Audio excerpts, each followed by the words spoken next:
Oh, ere, ere. Oh. Ay, Nakita mo nanang ko, ayun o. Oh, kaway-kaway nanang. Tatamberto ko. Ay, te, umalis na. Ayaw mag-vlog ha. Oh. God bless you. oh. Eto palibasa kasi kayo, sanay kayo sa mga gawa ng mga architect, gawa ng mga putyo-putyong engineer, gawa ng mga ng mga tawag dito, yung mga kontraktor na mga pipitsugin. Sanay kasi kayo doon. Kita nyo si Kulaong. Di nyo ba nakikita yan? Putya, kawayan yan. Kawayan ang ginawang poste. Pero hindi nyo alam, titanium ang loob niyan. Titanium. Titanium ang loob niyan. Kala nyo, ganyan-ganyan lang yan, kawayan lang. Sa loob niyan, merong bakal, titanium. Oh. Ganyang kayaman si Kulaong. Oh, at nakikita nyo yung bubong na yan. Yung bubong na yan, yung parang lona. Akala nyo lona lang yan. Yun ang mali nyo. Akala nyo lona yan. Hindi po lona yan. Solar panel yan. Yung natitiklop. Oh, hindi nyo alam, may solar panel nang natitiklop kasi mahirap kayo. Oh. Mahihirap kasi kayo eh. Solar panel yan na natitiklop. Pwede mong tiklopin yan. Kaya kala mo lona. Solar panel yan. Oh, puro split type pa ang mga aircon. Oh. Yan yung Spanish house, labas yung beam style. Oh, di ba? Hindi naman ginto kasi masyado naman sila mahahalatang sobrang yaman. Yung titanium na bakal, pinaloob sa loob ng kawayan para hindi mahalata. Mas maputi pa yun. Ate, teka muna. Mamaya natin basahin niya. Grabe ka naman eh. Nasisira yung pagiging natin eh. Sinusukat nga natin yung yaman ni Kulaong. Eto. Kita nyo, napakayaman talaga ni Kulaong. So tinayuan ako ng nanay ko sa korte. Yung bambasher ko may naipakitang nanay, wala. Sabi ni Patawa ka, nagbigay ng $20 bago. Ayan o. Sabi ni Patawa ka, regards mo kay Nanay Remy mo. Mahal ko lahat ng nanay kasi mahal na mahal ko ang mama ko. Kaya mahalin mo mama mo para sa kanya itong palipad ko. Naks naman. May nagbigay para daw sa'yo, $20. Ayan, si Patawa ka. Salamat na. Oo. Aba, Patawa ka, alam mo, ako, meron akong ina na tumatayo sa akin. Ang nanay ko, hindi pinakailaman ng buhay namin. Yung isang anak niya nasa Australia, yung isang anak niya negosyante, yung isang anak niya magsusuperintendent na ng DepEd. Ako yung panganay. Minsan hindi siya nakialam.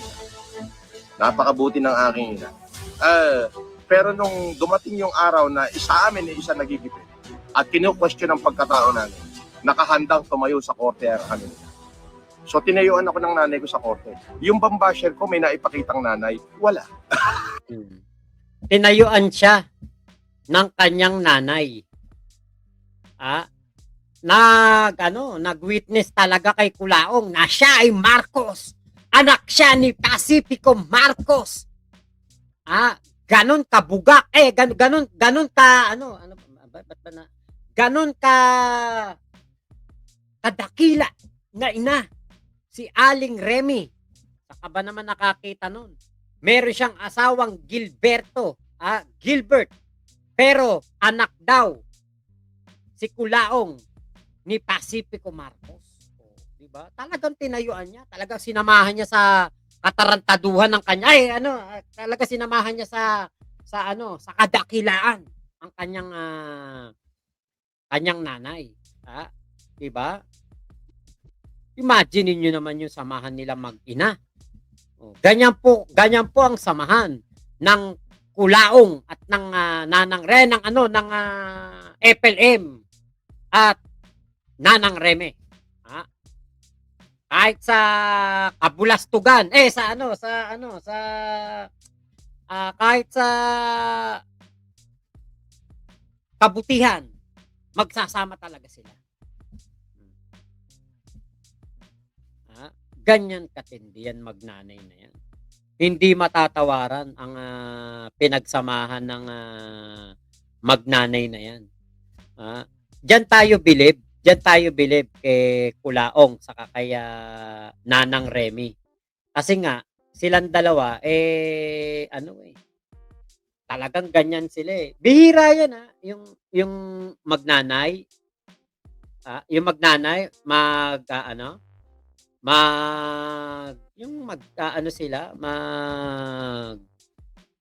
magkukonsintihan.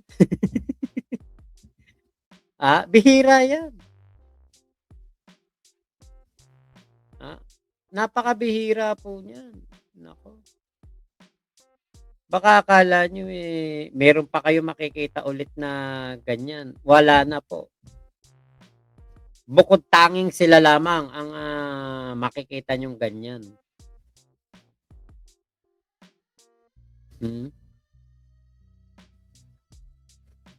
Ganyan po sila katindi magsama. Para kay Kulaong lang.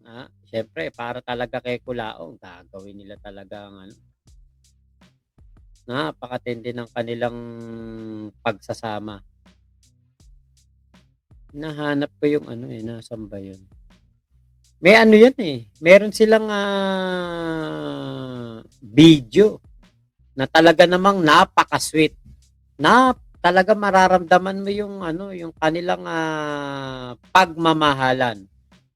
Napakatinding pagmamahalan ni Nanang Reme sa ni FLM.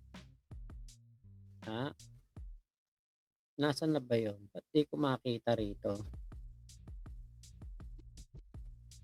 Ang tindi magmahalan yan. Kita nyo naman kung gaano nila kamahal ang isa't isa, di ba? Mother and son. Tandem. Mother and son tandem, di ba? Kitang-kita ang kanilang talagang masasabi mo, mahal na mahal nila ang isa't isa. Walang pasubali. Parang nawala yung Para pala nawala yung aking Nawala yung aking. Alam ko tinabi ko yun eh. Alam ko tinabi ko yung video na yun eh. Ba't nawala? Okay. Nasaan na kaya yun?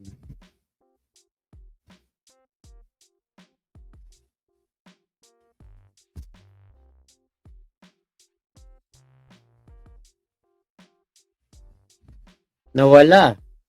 Sayang. Papakita ko pa naman sa inyo yung napakaganda nilang tawagan. Yung talagang maririnig mo talaga yung sobrang affection sa isa't isa. Sobrang mahal ni ni Kulaong. Sobrang mahal ni Kulaong yung kanyang nanang. Grabe pagmamahalan ng na yan.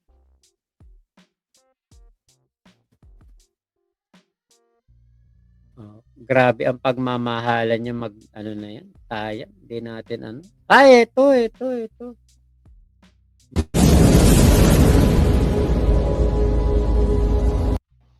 Ginagawa laban sa'yo. Ayan. Bakit sa kanya binibunton yung galit mo? Wala siyang ginagawa laban sa'yo. Di ba napaka-sweet? Hindi ako. Tangina naman eh. Pagagalitin niyo na naman ako eh. Minsan lang akong nagalit sa buhay. Tangina, nakakulong ako ito! Sino may kasalanan? Diba? Kasalanan niyo! Napakasarap marinig. Ramsey, alam mo. Napakasarap marinig na ang mag-inang Remy at FLM ay talagang nagmamahalan. Grabe ang kanilang pagmamahalan dito. Marugdog. No? Intindi ng pagmamahalan nila rito. Sinabing patigilin lang yung anak mo, pagtatanggol Wala mo pa. naman siyang ginagawa. Marami ako na, Sasabi- wala siyang ginagawa. Alam mo, maraming Oh. tumisira sa kanya para hindi Hindi ka titigil. Hindi ka titigil magsalita. Hindi ka titigil magsalita. Hindi mo ka pakikinggan. Ito lang ang sasabihin ko, anak. Putang na, magsasalita na kayo. Ako nga nagsasalita eh. Hindi Tigas titigil naman. ako. Pakinggan niyo yung sasabihin ko. Ang tigas naman kasi ng ulo ni Nanang Remy. Sabat ng sabat, di ba? Okay na eh. Ang sweet na ng usapan nila eh. Sabat kasi ng sabat ng sabat eh. Si Nanang Remy. Dapat hindi niya binabastos dito ang kanyang anak. Bilyonaryo anak niya eh. Trilyonaryo. Tapos sasagot-sagutin lang ng nanay. Nanay ka lang. Wala kang karapatang sumabat. Wala kang karapatang sumagot. Hayaan mong matapos ang paninermon sa'yo ng anak mo. 'Di ba? Okay na, sweet na yung kanilang usapan eh. Nagagalit tuloy si Sir FLM. Oh. Marami nga nakikita nga araw-araw nga nakalive yung anak nyo. Putang ina, sinisira yung advocacy ko. Putang ina, panayang hingi kung kani-kanino eh. Hindi Ay, ganun. Araw, nakisika ko. Ito naman si Jam. Oh. Araw-araw nagla-live kung kani-kanino nanghihingi. Inaagawan mo pa yung kuya mo. Ano ba naman yan, Jam? Dapat, huwag ka nang manghingi. Hayaan mo sa kuya mo na yan. Balato mo na lahat sa kuya mo yan. Napapanood ko. Naririnig ko. O, dinatayo yung cellphone mo. Ginagamit niya yung pangalan ko. Oh. 'Di ba? Huwag kang ganun, Jam. Ginagamit mo pangalan ng kuya mo eh. Oh, 'di ba? Dapat pag nagsasalita ang anak, huwag kang sasabat. Nanang Remy. Matuto ka. Bastos eh. 'Di ba? Alam nyo ngayon, nung nakita ko, kaya pala ganun ka, si Norman, na yung galit niya dito. Kasi kita nyo saan ka nakakita nun? Inorderan niya ng mud flow lava tiles ang nanay niya from Hawaii or Italy. Sila lang ang meron sa buong Pilipinas. Kahit Malacanang, wala niyan. Kahit si Chavit Singson, wala niyan. Abay, talagang magtatampo ko niyan. Talagang magagalit ako niyan. Abay, binigay ko ang lahat. Pinagawan ko kayo ng titanium na poste. Tapos sasagot-sagot ka lang sa akin ng ganyan. Mararamdaman mo talaga eh. Yung kanyang hinagpis at galit dito kay Kulaong, di ba? Pag ganyan ko pagsalitaan nanay ko, malamang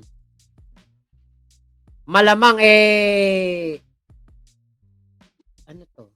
Pag ganyan ko pagsalitaan nanay ko, malamang mahal na mahal ako. Oh, di ba, Kuya Henry? Siyempre naman. Ganyan talaga dapat ang ginagawa sa mga nanay. Ganyan mo dapat pinagsasalitaan ng nanay mo. Ginagamit niya, ikaw ang nagsabi sa kanya na gawin mo yung... Anong tinapay naman? Na, Di ba? Bukod sa prinsesa ng Cordillera o reyna ng Cordillera, ang nanay ni Norman, anak pa siya ng tinapay. So, ang lolo ni Kulaong, hindi lang natin sure kung ang kanyang lolo ay pandikoko o makabayan. O kung yung kababayan. O baka Spanish bread. Hindi natin sure kasi anak daw ng tinapay. Si Nanang Remy. Baka putok. O kaya banana bread. Hindi natin sure. Pero sigurado ko, ang lolo ni Kulaong, tinapay din. Ulitin natin. Yung pangalan ko. ginagamit niya, ikaw ang nagsabi sa kanya na gawin mo yung... Anak ka ng tinapay naman. Anak ka ng tinapay naman. Pwede rin, di ba? Baka malunggay pandesal. Di ba? Belgian waffle pala. O kaya baka roti. Roti. Masarap yun yung roti. Pinipilahan namin yun sa Malaysia. Biruin mo ha. Anak ng tinapay. Si Manang Remy. Si Nanang Remy. Imagine nyo naman yun. Anak, wala akong inang ayuda. Tumulong nga siya doon sa bambang eh. O, kinana. O, tangina naman eh. Ang kulit talaga eh. Ipagpipilitan nyo kasi. So, sasabihin ko sa kanya, tumigil na siya sa paggawa ng mayan. Tangina. Alam nyo ba? Ginagawa laban. Diba? Eh, dito pa lang, alam na natin kung gaano talaga magmahalan si Doña Remy at si Sir Norman. Oh, ganun talaga sila. Kasi, ikaw ba naman alam nyo sa yaman kasi minsan, alam nyo, hindi tayo nakakasabay. Hindi tayo nakakasabay sa ganyan kasi mag-usap yata yung mga pamilyang mayayaman. Putang ina. Anak ka ng tinapay, nanay. Parang ganun eh. Hindi lang tayo nakakasabay. Kasi hindi naman kasi tayo nabuhay ng bilyonaryo. O, may bilyonaryo ba dito? Wala. May trilyonaryo ba dito sa comment section? Wala. So, hindi nyo alam. Diba? Ako, hindi ko rin alam. Ang lifestyle ng magnanay na mayayaman.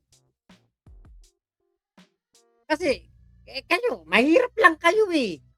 Wala kayong mud flow lava tiles. Wala kayong titanium na poste. Eto yan. Poste na yan. Titanium yan. Binalot lang ng kawayan para hindi ma-expose. Tapos yung parang lona dun sa taas, uulitin ko, kala nyo lona. Solar panel yan na natitiklop. Hindi nyo alam yun. Kasi nga, mahihirap lang tayo. Wala tayong pambili niya, kaya hindi natin alam yan. Ito pa yung video ni Kulaong. Thank you, patawa ka. Ano to nang? Taga-US to. Ayan, nagbigay siya ng in peso, 1,200 plus. Nag-message lang. Sabi niya, regards mo ko kay nanay mo, mahal na mahal ko lahat ng nanay kasi mahal na mahal ko ang mama ko, kaya mahalin mo mama mo para sa kanya itong palipad ko. Thank you, patawa ka. God bless you. Are you both from the States, guys? Yeah. Kita mo, ang gaganda ng mga kausap ni Kulaong dyan. Eto.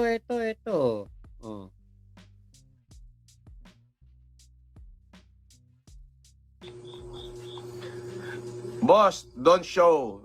Huwag mong pakita rito si Nanang Remy for safety. Puti, pinakita na nga nila eh. Di ba? Winalang yan na nga nila. Siyempre. Ayun. Nakita nyo yung, eto kasi meron damit na nakasampay sa likod ni Kulaong. Ayan, yung kulay green, nakikita nyo, yung kulay green na nakasampay. Balenciaga yan.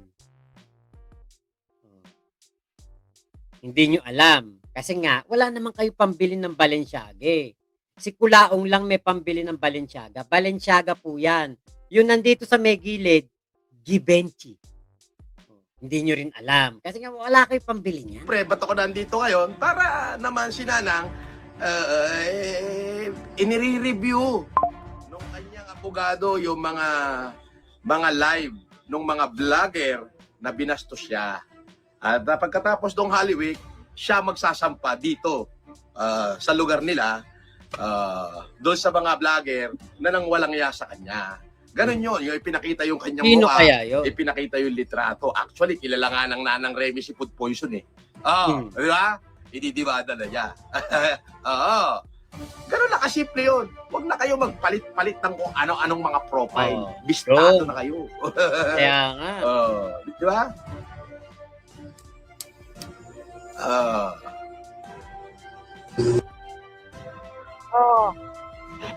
Pwede. Patahimikin nyo na lang yung anak nyo. Wala Ito naman siya pala yun. sinasabi sa'yo Wala Meron naman pala ginagawa laban sa'yo.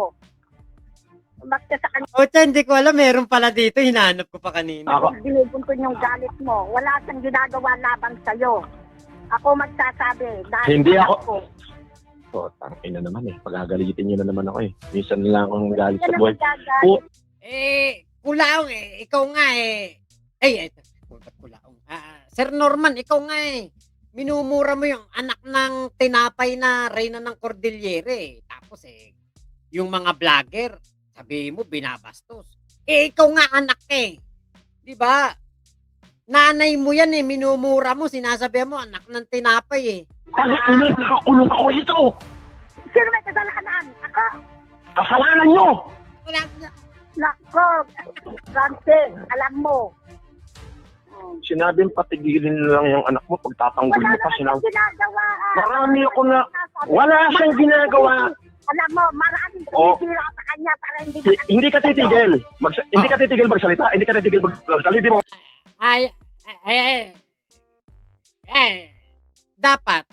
dapat nga ikaw ang magdemanda dyan eh. Sa anak ng tinapay na yan eh. Di ba? Dapat ikaw ang magdemanda dyan. Bakit?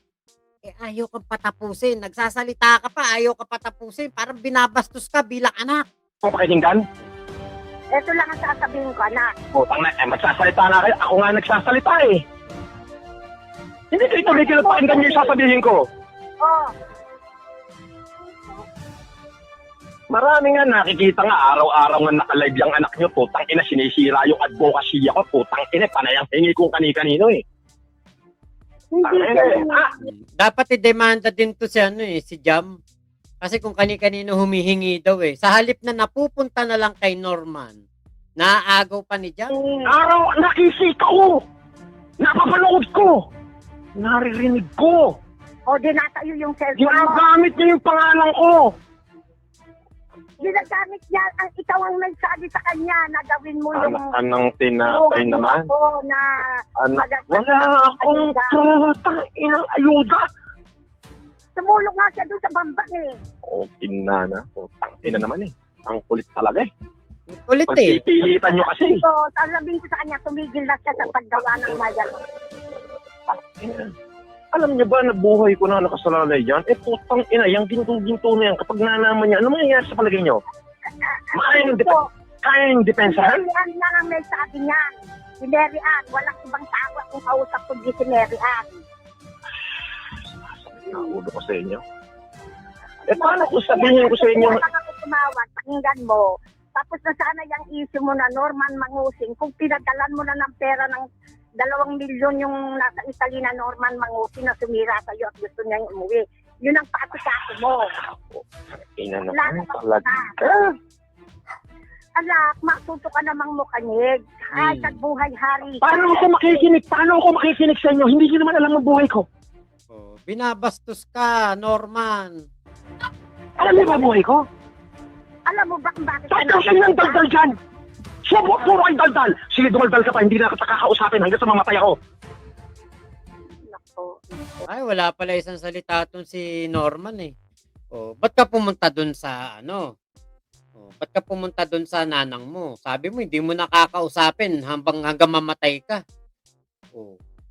Tapos ngayon pinapakita mo pa. Anak ng tinapay naman 323 watching, 67 lang like. Oh, yun nga. Oh. Diba? Kita niyo si Mighty Kid napapamura, binababoy ang anak. Diba? Dapat ang anak, hindi mo binababoy yan. Nanay ka lang eh. Sumunod ka sa anak mo. Oh, nag-reincarnate na pala siya. Iba talaga, Bronski. May noble, good day po. Kinig ako nasa work kasi. Joke Kuya Mac, pakisabi naman kay Queen Remy, bumili muna ng tsinelas bago magbayad sa abogado. Para namang sinasabi mo, mahirap sila. Kita mo, mud flow lava tiles nga eh. Oh, napakayaman. Diba? Mac, sorry, mahirap lang kami. Di namin alam yan. Sabi ni Ate Agnes. Kaya nga, diba? O, Bronski, magkano daw yung mga t-shirt na kurtina sa background ng video niya kahapon? Baka Fred Perry din yun. Hindi, ano yun? Balenciaga, saka Givenchy. O, Crisan Gamulo, hampas lupa lang kami, kaya may po at opo kami makipag-usap. Diba? Kasi alam niyo yung mga mayayaman, hindi nangungupo yan. Kita niyo, sabi ni Kulao, anak na ng tinapay. Ang kulit mo, ayaw mong tumigil kada daldal. Diba? hindi tayo makarelate kasi usapan niya ng mga mayayaman eh. Si Epelem ay isang pandesal na inamag na pakain sa mga hito at dalag ba yan? Dalag? Okay, paano yan, Mac? Meron kami ditiklop na solar, mayaman na bako niyan. Oh, yung bang solar nyo parang lona. Oh. Yung kanila parang lona yun ha, natitiklop. Naalala kita, Boss Mac, nung sinabi mong trilyonaryo si Kulaong, dati pa nasa UTW kami, Kulaong defender ka. Jean Almehas. Opo, hindi ko naman po tinatanggi. Kala ko nga talaga mayaman talaga eh. Aba, Balenciaga pala, hindi Fred Perry. Garth Balenciaga. Joke ha? Okay, kala ko boss sponsor siya ng Fred Perry. Yung pong mga Fred Perry sa Quiapo. Gary Balenciaga, ayun pala. Balenciaga ba? Wow, ang galing. So si Kulaong lang ang magkakaso lang niyan dahil pikon niyan eh. Ate May Gonzales talaga magsasampa ng kaso, saan kukuha ng pambayad sa abogado sa mga bubuduli na naman ni Kulaong. Joka, Kuya Mac, pakisabi naman kay Queen Remy, bumili muna ng tsinelas bago magbayad sa abogado. Ayan. Okay. May padasal-dasal pa siya. Nasa 10 Commandments. 5, honor your father and mother. Respect parents. Ang lolo niya ay isang royal bread na French bread. Okay. Alang layo ng view sa like din po tayo, Kuya Elmer. Maria Mera Suarez. Ayan, hello po. Okay, Nelsiang, ang pagkamali ni Nanang Remy ay kinonsinti niya ang kagustuhan ng anak niya na maging Marcos. Silang dalawa magkasabwat. Si Tatang Gilbert, tahimik lang. Okay, kumusta yung 60 na poste na tag 70k ang isa para lang makabitan ng aircon? Si Queen Remy Lingdu. Ano po, nagawa naman po yun. Kaya lang, naisip ni Kulaong na mas maganda, parang katulad sa Davao na wala ng mga poste daw. Underground. Underground po ginawa. Kaya hindi nakikita yung poste, underground po yun. Hindi nyo rin alam. Wala kasi kayong pampagawa ng ganon. Kay Sumi, nung nabubuhay pa nanay ko, tingin pa lang, putek lusaw ka na eh. Paano pa kung sasagot-sagot ka ng ganyan? Napakabastos na anak nitong si Don Kulaong. So maraming salamat po ha. Ingat po kayo. Nasaan mang panig kayo ng mundo. Momo, chup chup, love you. God bless us all. Pilipinas, God first.